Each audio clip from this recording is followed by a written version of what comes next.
And you were talking about breeders using this equipment to train the puppies here in the nursery, and then also having it go with the puppy to the client's home.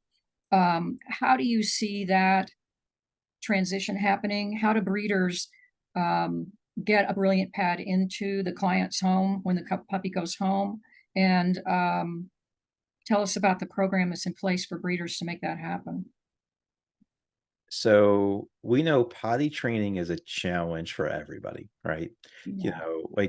Whether it be, from breeders, shelters, what causes dogs to come back and get returned? It usually are behavioral issues. And what's the biggest behavioral challenge?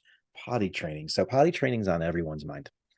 And when the breeder uses Brilliant Pad, it's kind of plug and play in the sense that the breeder has their whelping area set up with generally thirds. One area has the bed, one area has the food and the water, the other area is the potty. And regardless if you use pads or pellets or blankets or Brilliant Pad or whatever you choose as your potty solution, the dog goes through this process of elimination of, I don't want to poop where I sleep. I don't want to poop where I eat. So I guess I'm going to go into, no, I'm going to open up door number 3. And the nice thing is the breeders are, not doing anything different with Brilliant Pad other than cleaning less often, right? And having all the easy clean stuff. So what happens is the breeder inadvertently, but no, without any extra work, has trained the dog to go potty on Brilliant Pad. So now the dog is going home. The dog is 8, 10, 12, 14 weeks old. And, a lot of breeders give some guidance to their clients and saying, I want you to buy these products. I want you to set up your home space in the following way. So there's generally a process breeders have for recommending stuff to their clients. And whatever philosophy the breeder personally has, they share with their clients. Well, if the breeders who are using Brilliant Pad, the dog already knows what this thing is and what to do with it. So the easiest way to make the transition from the breeder's environment to their new home is put something there that they will recognize.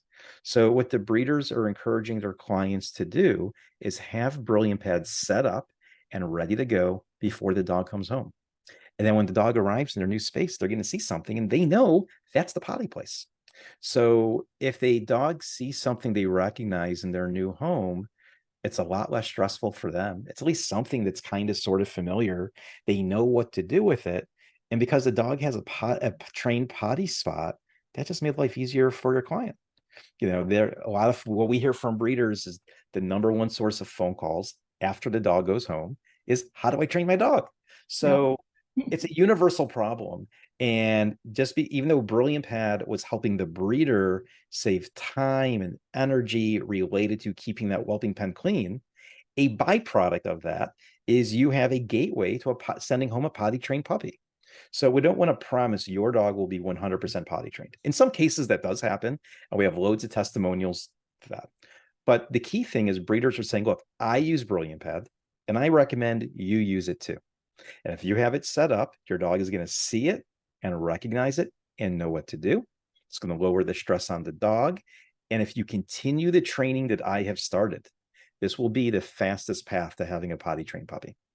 So that's kind of like the why behind a number of breeders are sending the dogs home with Brilliant Pad.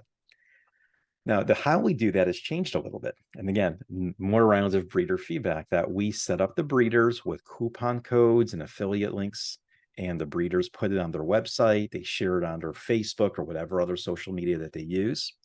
And what was interesting is a lot of breeders told us their clients were all enthusiastic and excited to have Brilliant Pad and come home with a potty trained puppy or dramatically shorten the time required to train that puppy.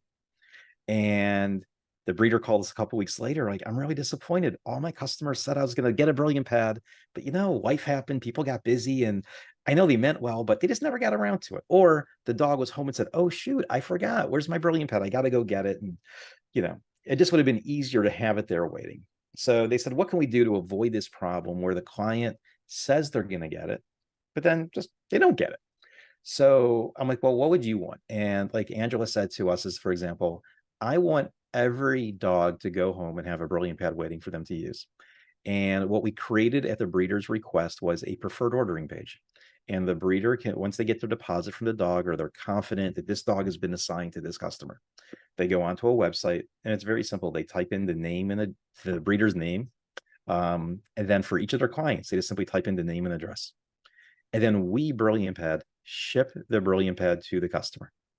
And there's a couple of check boxes. So just do this a couple of weeks before the dog goes home, and it will be there waiting for him. And we can then also send some email reminders to the customer. Your breeder has ordered this for you. It's really important to have it set up and ready to go before the dog gets home. And we can do some basic messaging to the customer on the breeder's behalf. When the breeder fills out this form, we charge them the breeder's credit card, and the breeder charges their client, or kind of collects payment for the Brilliant Pad when they pick up the puppy. When I mentioned before, we had coupons and affiliate links. The breeder makes whatever the amount is. If the breeder does its preferred program and sells Brilliant Pad for the same price that we offered on our website, the breeder makes twice as much money. So why do this? Why? So by saying, "Hey, I'm going to charge. Here's my credit card. I'll collect the rest," even at the same price, you make twice as much. And then some breeders said, "Wait a second. And not only do I've trained the dog, I'm going to mark up this machine for all the time and energy I put into training the dog to use it." So some breeders charge more, and if they do, all that's collected by the breeder. That extra amount, it's not for us. Like anything that if the breeder is able to charge more, they collect it all. And then others are just saying, "I'm not going to charge explicitly for Brilliant Pad. I'm just going to raise the price of my dogs because I'm sending home a potty trained puppy, or I'm setting a significantly trained dog, and you need to continue what I've started. But now here's an express lane. This is going to be the fastest path to potty training success." So it's a long way of saying there's a referral program and coupon codes that you can share with your clients. And when they buy from Brilliant Pad, the breeder gets credit. Alternately, and what more breeders are doing is there's a preferred ordering page that allows the breeders to simply enter the name and address of all of their clients. Brilliant Pad ships directly to the client, so they don't have to worry about space, don't have to worry about the product showing up late. And then the breeder makes more money. They make more money compared to the affiliate program, and they give them the opportunity to charge either more for the machine or the training that they're providing, either by charging for the equipment or incorporating into the price of their dogs. That's a wonderful program. And I have had clients many times actually build my potty area by their back door with a rabbit pan and a grate and whatever it is I'm using at the time, which is kind of a mess, but they're trying to reproduce what the puppy's already used to using. And this is just so much easier. Um, how do you see this transitioning dogs when people want to eventually have them going outside? Do they put it by the back door? Well, I think there's two parts to it. There's a small subset of customers. No, we generally see this where the clients are older, they have limited mobility, they want the companionship of a pet, they want the dog to be socialized and exercised, but they can't take the dog out as much as they like. So there's some people that they skew more to indoor activity with little to no outdoor activity. Most people, however, said that not only do I want the dog to go inside, I want the dog to go outside. Um, and it's putting it by the door was less of an issue, more of setting up we recommend confinement training for house training the puppy.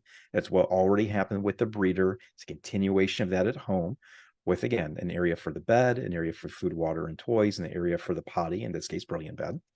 And usually what we found for people, we have a lot of customers, especially when we start on the pet side of the business, where the dogs use Brilliant Pad some of the time and they go outside some of the time. And if we have go to a different demographic, to like young professionals, like they have busy work schedules and they're tied up at the office or their social plans run late, they tell us they feel really comfortable knowing the dog always has a clean place to go, that the dog's not going to get uncomfortable holding it in, waiting for someone to come and let them out. And people have even told us, because the dog is less anxious, the dog doesn't have to make a mad dash for the bushes. It just makes the dog walks more enjoyable because there's less stress and less anxiousness on the dog.